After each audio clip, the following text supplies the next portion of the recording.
Hey guys, what's up? In this short tutorial video, we're going to show you how you can reset your Google Chrome web browser to its default settings really quickly. So let's get started right away.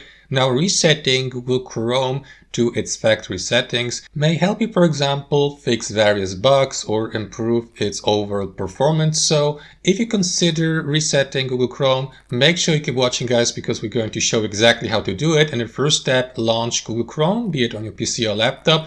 And what you want to do after that is access your browser settings. You can do it really quickly by simply clicking on these three dots here in the top right corner and by selecting settings here at the bottom.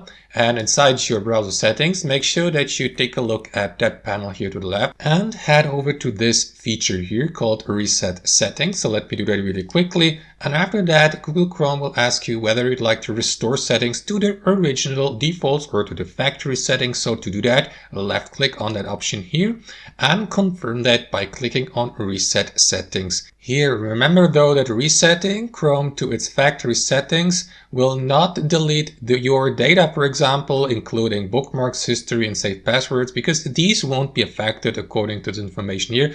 However, the settings will be reset, as well as the extensions you have installed so far will be removed entirely, and also cookies and other temporary site data like cached files, for instance, will get deleted as well. So that's basically it, guys. If you'd like to cancel that, simply click on cancel here or confirm it by clicking on reset settings. Thanks for watching and have a wonderful day.